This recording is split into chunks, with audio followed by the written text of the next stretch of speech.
되고 축복이 되도록 은혜 베풀어 주시옵소서. 예수님의 이름으로 기도합니다. 아멘. 인간은 끊임없이 우리가 세상을 살아가면서 배우면서 사는 존재입니다. 배움을 멈춰버리면 우리는 그 인생은 하나님의 크신 말씀을 읽을 수가 없는 것입니다. 그래서 교육은 국가의 백년대계다, 이렇게 교육의 중요성을 가리키고 있습니다. 그런데 문제는 우리가 그들에게 무엇을 가르칠 것인가 하는 것이 굉장히 중요합니다.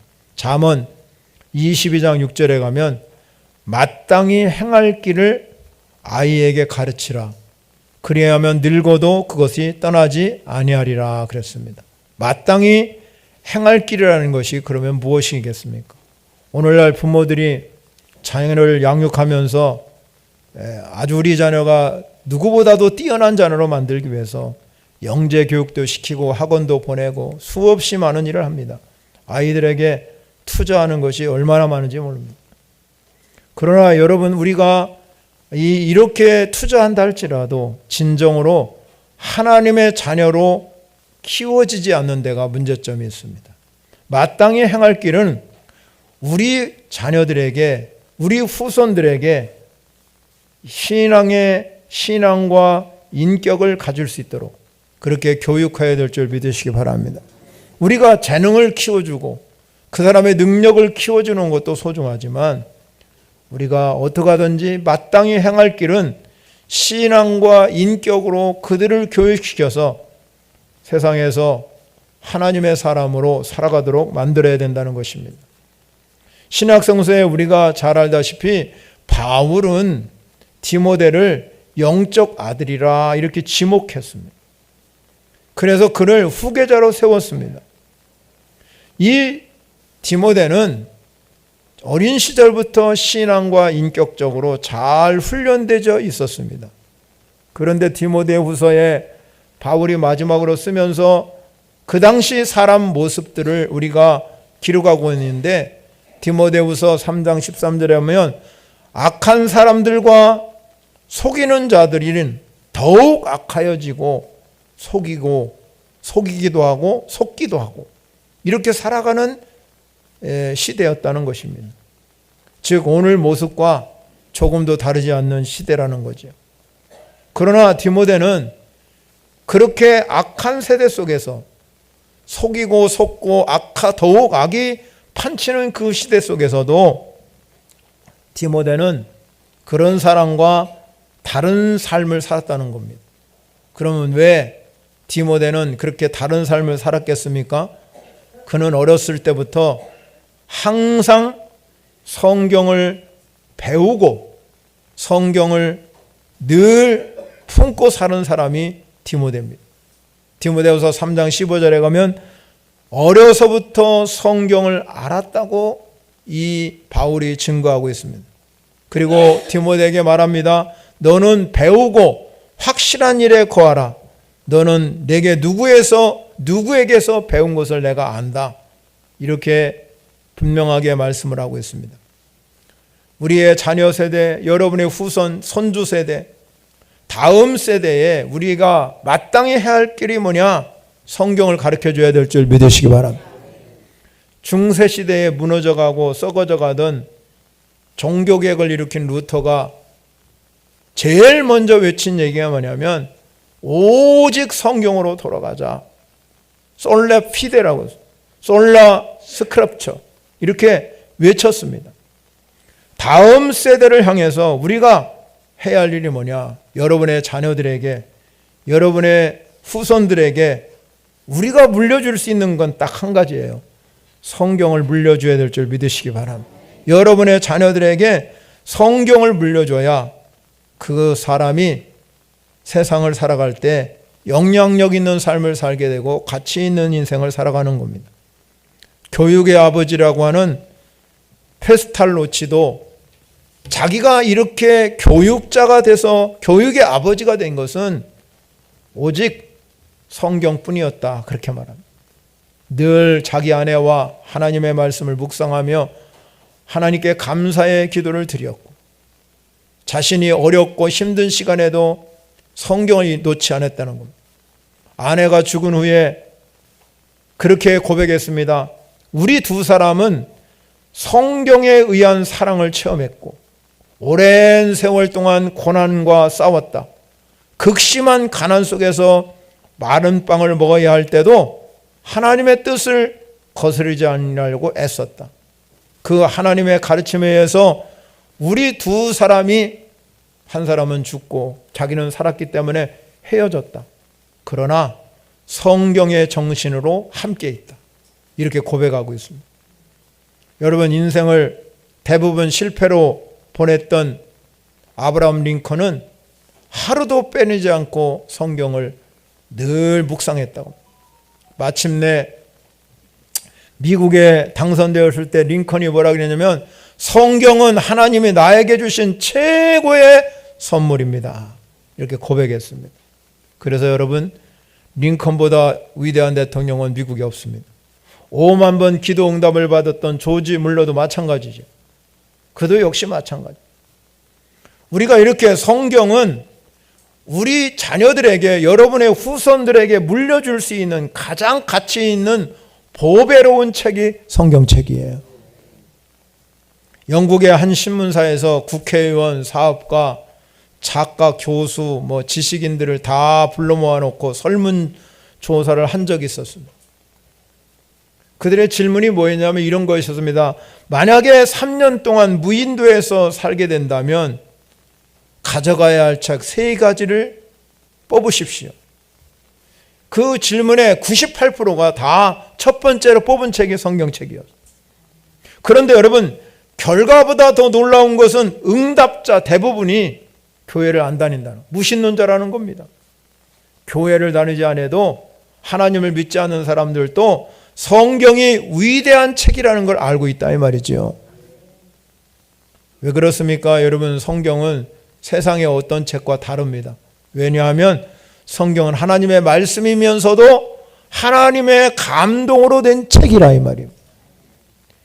이 감동으로 챈 66권이라는 이 책이 1500년이나 걸쳐서 많은 세월 동안에 성경을 맡고 40명의 저자가 이걸 기록했는데, 정확하게 창세기부터 요한계시록까지 하나로, 주제가 하나거든요. 어떻게 1500년이라는 이 엄청난 세월 동안 다 저자가 40명이나 되는데 창세기부터 요한계시록 흘러가는 맥이 딱 하나로 흘러가더라 이 말입니다. 어떻게 그런 일이 벌어질 수 있겠습니까? 성경에 쓴 것만 봐도 기적이잖아요. 성경만 쓴 것만 봐도 기적이에요. 그런데 많은 사람들이 그걸 믿지 않지요. 그러나 성경은 세상에 누가 여러분 1500년 전에 살았던 사람하고 지금 사람하고 똑같이 쓸 수가 있겠습니까? 그건 불가능한 얘기입니다. 그런데 성경은 이 1500년이라는 세월 동안에 66권을 쓰면서 이렇게 우리가 성경이 이 땅에 증거된 겁니다. 그렇기 때문에 성경은 하나님으로 감동된 책인 걸 믿으시기 바랍니다. 그래서 우리는 끊임없이 여러분의 자녀들에게, 여러분의 후손들에게 성경으로 여러분 양육하셔서 제대로 된 신앙과 인격으로 갖춰가야 됩니다. 그것이 여러분, 내가 어떤 교육을 시키는 것보다도 더 중요한 교육이에요. 자, 오늘 본문의 사사시대를 우리가 살펴보도록 하겠습니다. 여러분, 사사시대나 오늘 우리가 살고 있는 시대는 조금도 다르지 않습니다. 오늘 본문의 사사세대는 다른 세대가 일어났다고 성경은 기록합니다. 이 다른 세대는 어떤 세대가 다른 세대냐면 하나님을 알지 못하는 세대가 다른 세대는, 하나님을 알지 못하는 이 다른 세대는 어떻게 살아갔습니까? 자기의 소견에 옳은 대로 행하는 시대, 자기 주장을 가장 우선으로 생각하는 사람들이 바로 사사시대의 사람들입니다. 그렇기 때문에 자기 옳은 대로 행하는 시대였기 때문에 항상 하나님 보실 때는, 하나님의 목전에서는 늘 악하게 살아간 세대입니다. 하나님을 잃어버리고 우상숭배, 바알과 아세라 신을 섬기는 그런 시대 속에서 살아갔던 자들이 바로 사사시대 사람들입니다. 오늘 우리가 살고 있는 시대도 마찬가지잖아요. 여러분, 우리가 지금 살아가는 다음 세대를 우리가 일으켜야 된다, 다음 세대가 살아나야 된다 그러지만 끊임없이 우리 여러분의 자녀, 여러분의 손주, 손녀들이 다른 세대로 지금 키워가고 있다. 그래서 여러분, 젊은 세대들이 교회를 떠나가고 현실적으로 지금 위기에 처해 있는 것이 한국교회 현실이고 우리 교회 현실이잖아요. 우리는 이와 같이 다른 세대, 사사시대의 다른 세대를 보면서 우리 여기 앉은 여러분들이, 여러분의 후손들이, 여러분의 자녀들은 컸기 때문에 여러분들이, 손주들이 다른 세대로 키워가면은 우리나라는 희망이 없어요. 이 희망이 없는 이 시대 속에서 오직 대안은 교회밖에 없거든요. 교회가 세상을 살리는 줄 믿으시기 바랍니다. 교회가 세상을 살려야 된다는 거죠.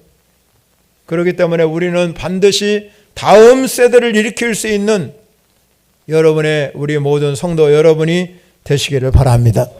다음 세대를 일으키는 우리가 마땅히 해야 할 일이 뭘까 도대체? 오늘 본문을 통해서 몇 가지 우리가 같이 교훈을 받고자 합니다. 첫 번째는요, 오늘 말씀을 통해서 보면 믿음의 본을 보여줘야 됩니다.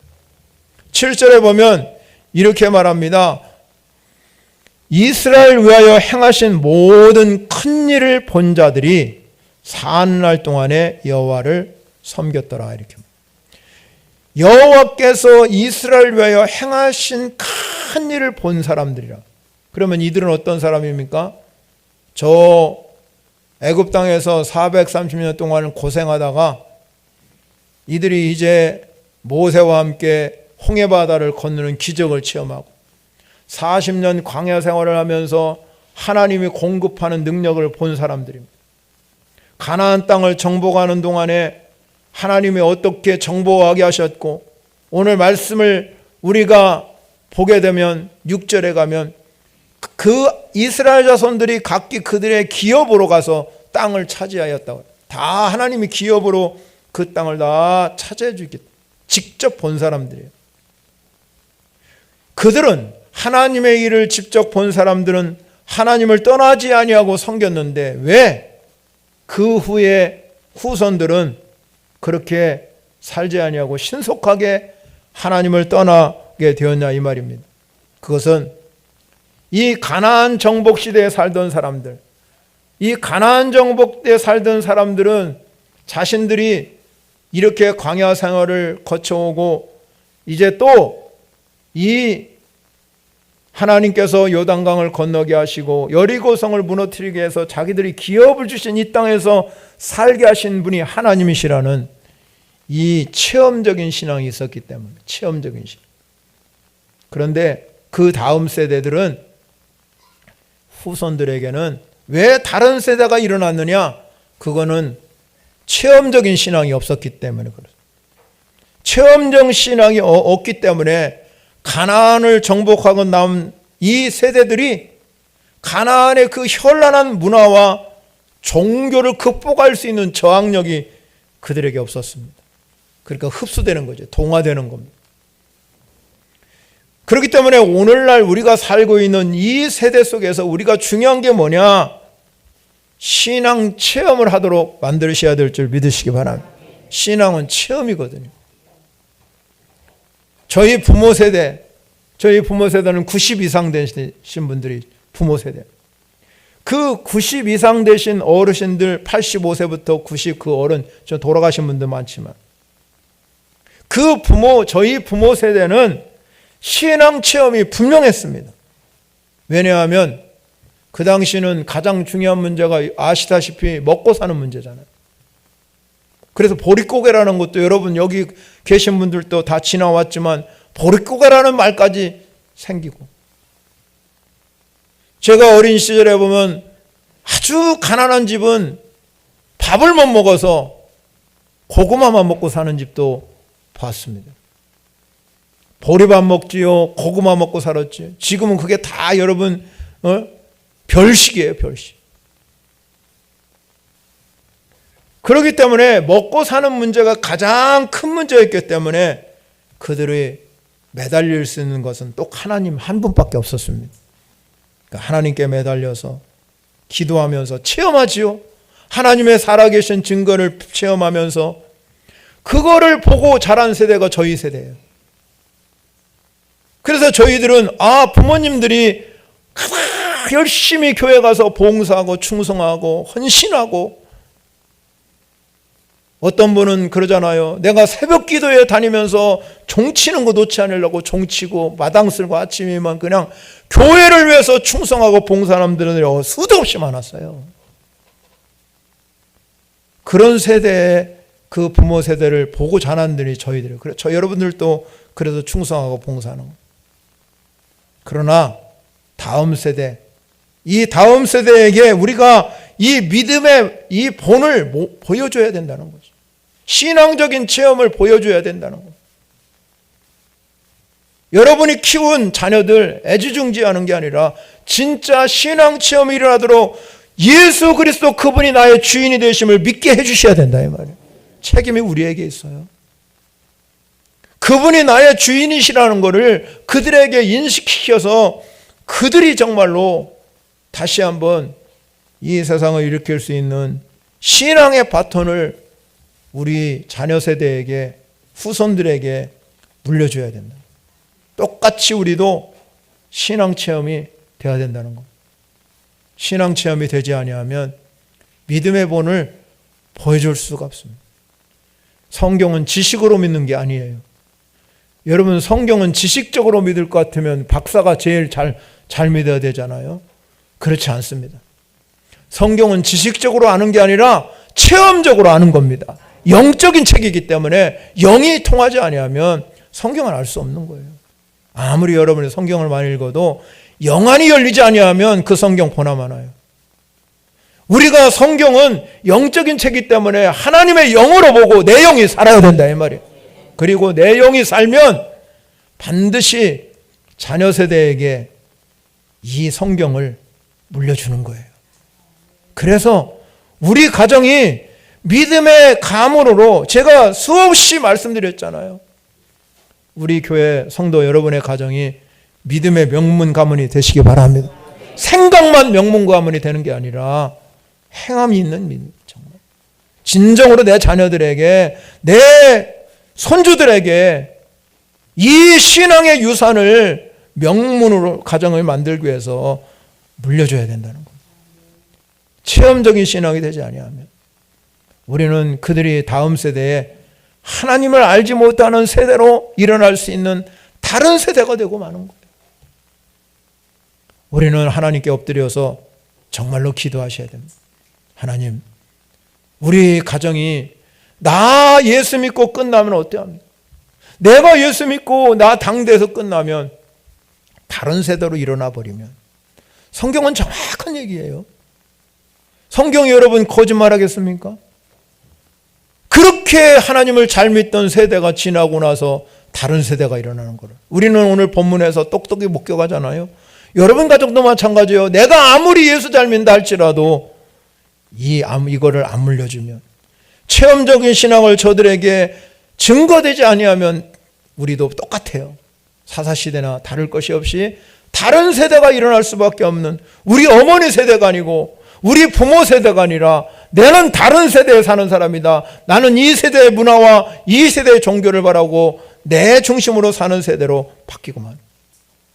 우리는 반드시 다시 한번 이 어린이 주일에 여러분이 느끼고 살아야 될 것이 뭐냐? 우리 자녀들에게 여러분 내 힘으로, 내 능력으로, 지식으로, 돈으로 살아가는 것으로 보여주는 것이 아니라 하나님을 의지하고 하나님의 도우심을 몸소 체험하여 믿음의 본을 보여줄 수 있는 그런 삶을 살아가기를 간절히 바랍니다.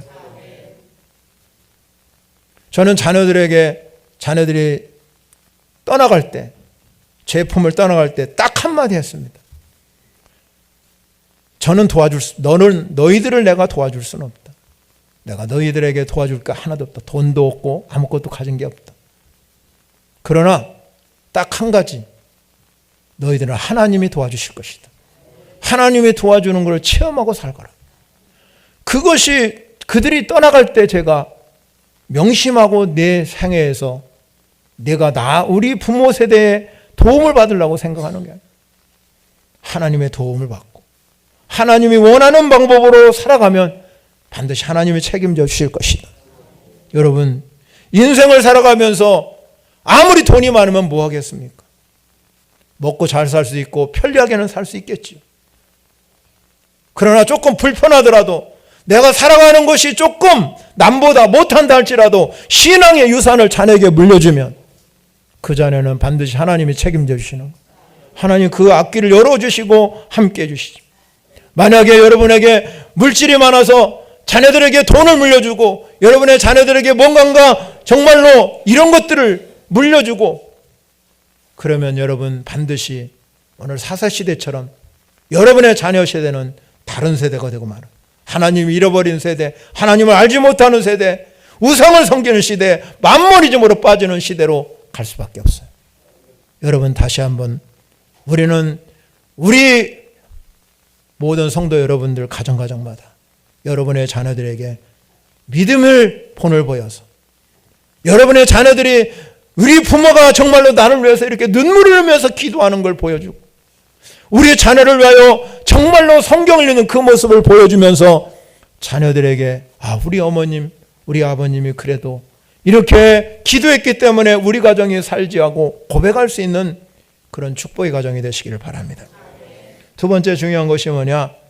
하나님을 잘 섬기도록 도와주셔야 돼요. 오늘 본문에 하나님이 이 7절에서 보면은 사는 날 동안에 여호와를, 이들이 사는 날 동안만 여호와 섬겼지 그 다음 세대에는 여호와를 섬기지 못했어요. 여호수아에서 고백하기를 뭐라고 그랬냐면 오직 나와 내 집은 여호와를 섬기겠다, 이 고백을 해요. 이게 언약이고 세계의 언약이라고 합니다. 이걸 세계의 언약. 여호수아가 언약을 했어요. 오직 나와 내 집은 여호와만 섬기겠다고 그렇게 말해요. 여호수아가 고백한 것처럼 사랑하는 성도 여러분이 하나님을 잘 섬기시기를 바랍니다. 그리고 그 자녀들에게 이걸 철두철미. 그러면 하나님 섬기는 방법이 뭘까? 제가 묵상하다가 4가지를 정리해 봤습니다. 첫 번째는요, 철저하게 주일 중심으로 살고 예배 중심으로 사는. 하나님이 가장 나를 기뻐하는 방법이 뭘까 제가 생각해 봤어요. 여러분이 아무리 예수를 잘 나 믿음 좁습니다, 주여 기도 많이 해도 예배 중심으로 안 살면 그거는 그 사람의 신앙은 빵점이에요. 제일 우선순위가 예배거든요. 하나님이 기뻐하는 자 예배거든요. 철두철미하게 예배 중심으로 사는 사람은 복을 받아요. 여러분 주일을 성수하고 예배 중심으로 사시기 바랍니다. 오늘날 많은 성도들이 주일 개념이 흐트러졌어요. 코로나19 때문에 온 엄청난 사건이죠. 한국교회를 변화시킨 사건. 그런데 우리 선조를 한번 제가 생각해 볼까요? 저희 할머니 세대, 그분들은요 예배를 철두철미 율법주의처럼 생각해요. 그래서 여러분 토요일 날 할 일이 있으면 밤을 새더라도 일했어요. 주일을 준비하기 위해서 옷도 다 옛날에 무슨 다리미가 있습니까? 스스로 된 그거 가지고 제 눈으로 다 봤습니다. 그 당시에는 여러분 아시다시피 여기 모르는 사람도 많이 있지만 우리 어르신들은 다 젊은이도 모르잖아요. 어디 집집마다 여러분 펌프가 있습니까? 새맥에서 물 길러야죠. 겨울 추운 겨울에 물 떠다가 날라서 그렇게 사는 세대인데도 불구하고 주일날은 철저하게 지켰어요. 그들은 주일을 하나님의 날이기 때문에 거룩하게 지켰어요. 이 날을 거룩하게 지키는 사람은 하나님이 기억하십니다. 하나님이 그걸 거룩하게 보고, 네가 나를 거룩하게 보는구나. 하나님이 우리에게 요구하는 게 있어요. 하나님을 기쁘게 하면 여러분의 가정에 복이 와요. 반드시 하나님이 말씀하잖아요. 네가 나를 거룩하게 본다. 그러니 나도 너희 가정을 복 주실 것이다. 정말로 주일을 소중히 여기고 예배 중심으로 사는 사람은 그 자녀가 잘못되는 법이 없어요. 여러분의 자녀들을 이 자리에 불러 모아셔서 철두철미하게 예배를 가르치면 언제 어느 시간에 신앙체험할지는 아무도 모르거든요. 제가 왜 주일날 이 설교 끝마치고 통성기도 하는지 아세요? 그 시간에 하나님의 성령님이 여러분 가운데 찾아오시는 시간이에요. 얼마나 중요한 시간인지 몰라요. 나는 아무것도 아닌 것 같지만 주여 한번 내가 부르짖는 그 순간에 성령님은 나에게 역사할 때 그 한 번의 체험이 자녀들을 변화시킵니다. 놀라운 일이에요. 두 번째는요, 어떻게 하나님을 섬겨야 되느냐? 11조로 드리려 해요. 11조. 왜 11조를 드려야 되느냐? 그 11조를 드리는 이유는 딱 한 가지예요. 모든 것은 하나님께로 왔다. 하나님께로 왔다는 인정하는 행동이고 표현이에요. 하나님이 주인이시다. 이 11조를 드릴 때 이것이 율법적으로 맞냐, 드려야 되느냐, 성경적으로 맞냐, 그거 따지기 전에 내가 11조를 드리는 거는 하나님이 내 주인이시다. 하나님이 내 주인이시다. 나를 돌봐주시는 분이 하나님이시다. 내가 한 달 동안 내가 살아오면서 하나님이 나를 돌봐주시고 나를 복주셔서 내가 그 표현을 10분의 1을 하나님께 드리는 거지. 그게 율법적으로 어떠냐? 그게 뭐 여러분 신앙적으로 성경적으로 그거 따지기 전에 여러분이 진짜 신앙이라면 하나님이 주인이시라는 걸 인정하는 게 11조지. 무슨 율법을 따지고 뭘 따집니까? 오늘 많은 유튜브에서 11조 하지 말라고 따지는 사람들을 보면 신앙을 얼마나 흐트러 놓는지 몰라요. 우리 선조들은 자기는 못 먹어도 하나님께 드리는 11조는 절대로 떼먹는 법이 없어요. 하나님께서 여러분을 향해서 이렇게 정말로 주인 되신 하나님, 그 하나님을 인정하는 삶이 되시기를 바랍니다. 신앙의 유산을 자녀들에게 물려줄 때 돈주머니 회심을 물려주지 아니하면 인생은요 허망하게 살아가는 거예요. 돈을 버는 것도 가르쳐줘야지만 돈을 잘 쓰는 것도 가르쳐줘요. 하나님께 드리는 법을 가르쳐줘요. 루터가 말합니다. 먼저 복음은 머리로 알고 진리를 깨달아야 돼요. 그 다음에는요 가슴에 하나님의 사랑과 정의가 심어져 있어요. 마지막으로는 물질을 어떻게 모을 건가를 배우고 그걸 어떻게 사용할 거에 따라서 그 신앙이 진정한 회심이 된다. 회심의 단계가 그렇다는 거예요.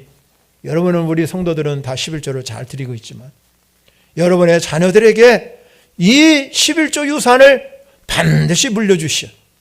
그 자녀들이 다음 세대들이 온전히 11조 드리는 성도로 여러분의 자녀로 만들어 가시기를 바랍니다. 세 번째는요, 교회를 사랑하도록 만들어요. 왜 교회를 사랑하도록 만들어야 되느냐? 교회는 주님의 몸이에요.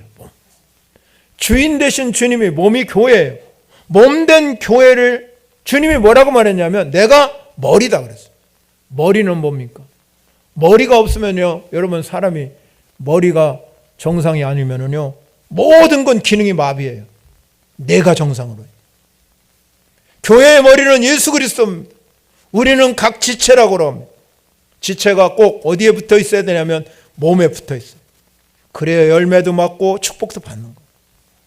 바울이 말하잖아요. 주님의 몸된 교회가 되려면 충성된 사람이 많아야 돼. 충성된 사람이 많을 때 교회는 몸된 교회가 점점 함께 자라가는 역사가 일어날 줄 믿으시기 바랍니다. 여러분의 자녀들에게 뭘 물려줄 것입니까? 주님의 몸된 교회에 정말로 사랑하고 헌신할 수 있다. 그냥 주일날 왔다 갔다 하는 성도가 아니라 이 교회는 주님의 몸된 교회, 내가 몸이다.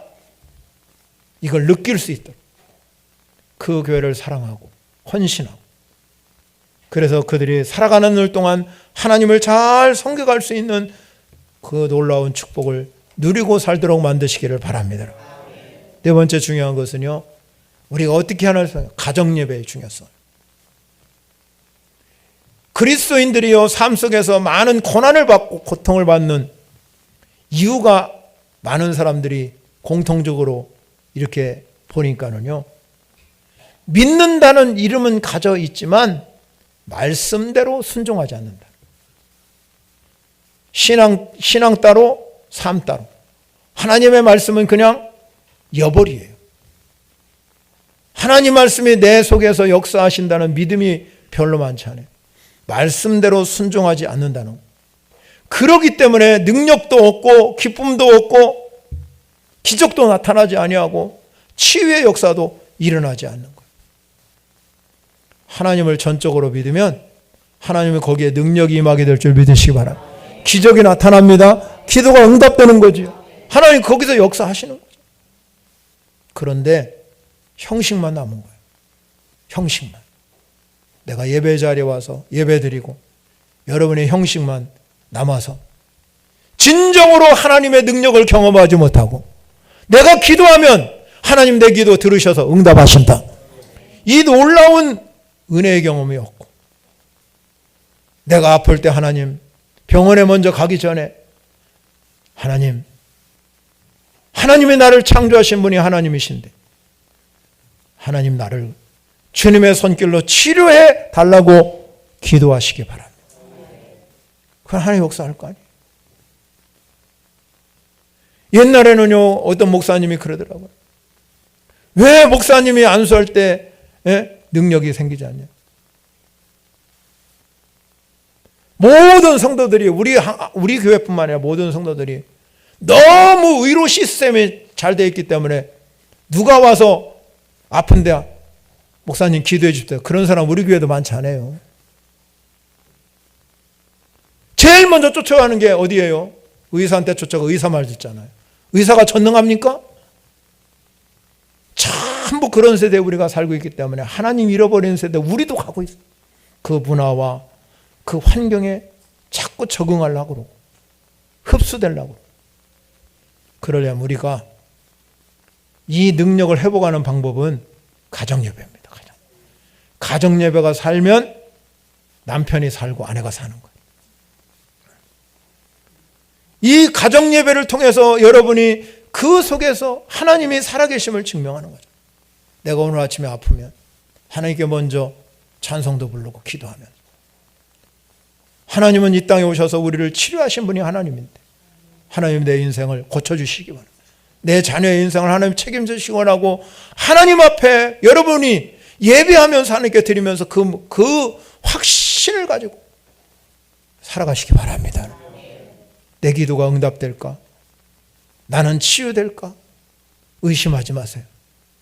전능하신 하나님 어느 때는 고쳐주실 수 있고 안 고쳐줄 수 있지만 하나님이 여러분의 기도를 다 들어주셔요. 가정예배를 살리시기 바랍니다. 가정예배가 살면 그보다 더 큰 복은 없어요. 가정예배는 여러분의 가정을 아주 완벽하게 세워주는 예배예요. 어렵지 않습니다. 찬송 한 장 부르고 성경 한 장 읽으시면 되지. 거기에 설교가 필요하겠습니까? 그냥 성경 한 장 읽고 서로 묵상한 걸 나누고 나누기 하기에 뭐라면 그냥 읽기만 하고 그리고 함께 기도하든지 대표로 누가 기도하고 마무리하면 됩니다. 시간도 얼마 걸리지 않습니다. 그렇게 여러분이 매일매일 가정예배를 드리시면 그 자녀들은 반드시 하나님이 일하실 줄 믿으시기 바랍니다. 실천해 보시기 바랍니다. 아직도 못한다면 목사님 나는 혼자 사는데 혼자 하면 돼요. 혼자서 그냥 찬송 하나 부르고 말씀 읽고 기도 자녀들을 위해서 다 기도해주고 축복해주고 이 네 가지를 여러분이 잘 실천하면 하나님을 섬기는 하나님의 은혜가 여러분 가정에 넘쳐 흐르실 줄 믿습니다. 마지막 세 번째는 다른 세대가 일어나지 아니하도록 다음 세대 이 다음 세대를 위해서 우리는 잘 성경으로 양육하셔야 됩니다. 사사시대는 여호와를 알지 못하는 다른 세대가 일어났기 때문에 끊임없이 하나님 앞에서 악을 행하는 시대예요. 우리 시대와 전혀 다르지 않습니다. 이런 말이 있습니다. 저 북한이 세계에서 여러분 제일 악한 나라잖아요. 우리나라 똑같은 동족인데도 참 불행한 나라지 우리가. 그런데 북한에 쳐들어오지 못하는 이유가 뭔지 아세요? 북한이 왜 우리나라 못 쳐들어올까요? 믿거나 말거나 넌센스 퀴즈예요. 북한이 여러분 쳐들어오지는 못하는 이유가 딱 한 가지는 중학교 2학년이 너무 무섭대요.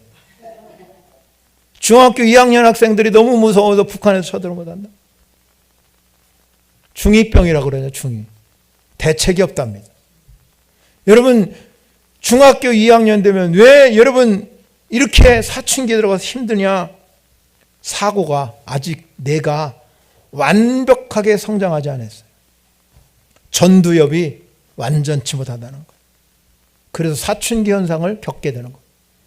그리고 자기중심적으로 화도 잘 내고 부모 말 안 들으려고 그러고 그런 세대가 중2 시대예요. 잘 그를 이 내가 정상으로 잘 성장하도록 성경으로 양육해야 돼요.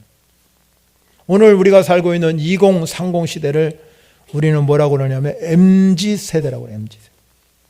1980년도 이후에 이 디지털과 모바일에 익숙한 세대이기 때문에 MZ라고 붙여줬어요.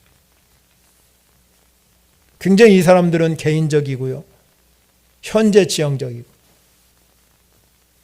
그래서 이 모든 것들이 소유보다 공유를, 상품보다 경험을 중요한 독특한 세대라고 그러잖아요. 명품 소비라면 과감하게 투자해요.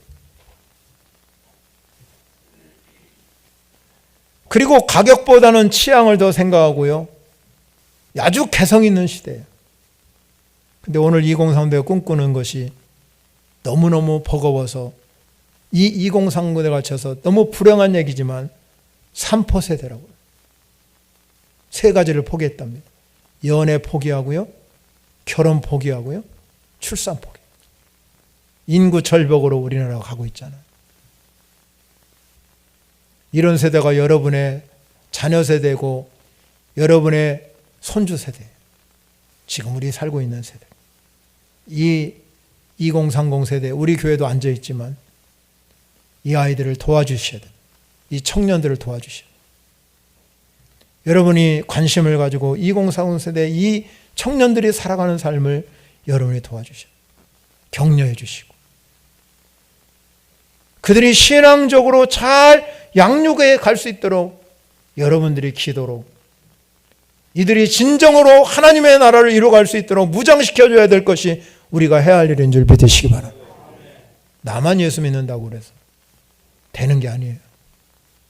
우리가 죽고 나면 교회가 여러분 없어져 버리고 그 교회 여러분 아무도 없어가지고 교인이 없어서 문 닫아버리는 건 엄청난 그런 세대가 앞으로 다가올 건데 우리가 할 일은 딱 한 가지예요. 어떻게 하든지 다음 세대를 키워가야 된다. 다음 세대에 그들이 신앙에 정말로 놀라운 체험을 해서 예수 그리스도 그분이 나의 주인이라는 것이 꽉 이 마음속에 박혀 있어야 돼요. 그래서 어떤 우상이 와도 어떤 유혹이 와도 능히 견딜 수 있는 능력이 우리에게 주어져야 될 줄 믿으시기 바랍니다. 근데 여러분들도 마찬가지예요. 우리 자녀 세대만 그렇겠습니까? 여기 앉은 여러분에게도 수많은 유혹이 우리 가운데 찾아오잖아요. 얼마나 많은 음란 세대에 살고 있는지 몰라요. 여러분 그런 세대에 우리가 살고 있잖아요. 부부를 가진 정상적인 가정인데 여러분 통계는 잡히지 않지만 우리나라는 잘 통계가 안 잡혀요. 근데 많은 사람들이 이야기하기를 70%는 부정하고 산다. 그러면 30% 교인도 포함되잖아요. 예수 믿어도 음란 생활을 하고 이 가정을 파괴하는 사람이 얼마나 많은지 몰라요. 교회 안에서도 그런 일이 벌어지고 있는 우리 사회 현상을 보십시오. 우리는 다시 한번 여러분의 자녀들에게 신앙을 유산으로 물려줘야 될 줄 믿으시기 바랍니다. 의인 10사람이 없어서 소돔 고모라 성이 멸망했어요. 우리는 그리스도의 좋은 군사로 키워가셔야 돼요. 기도하셔야 됩니다. 이 현실 앞에서 다른 세대가 일어나지 않아도 우리는 다음 세대를 키워갈 수 있도록 이 문제를 안고 저와 여러분들이 기도하셔서 우리가 한 번으로 메시지를 끝나는 것이 아니라 여러분이 관심을 가지고 진정으로 우리나라, 우리 교회, 다음 세대가 계속 신앙으로 유산이 이어져서 하나님의 놀라운 역사를 이루어가는 복된 열매가 여러분 가정에 임하시기를 축원합니다. 찬양으로 영광을 올려드리겠습니다. 오늘 말씀을 생각하면서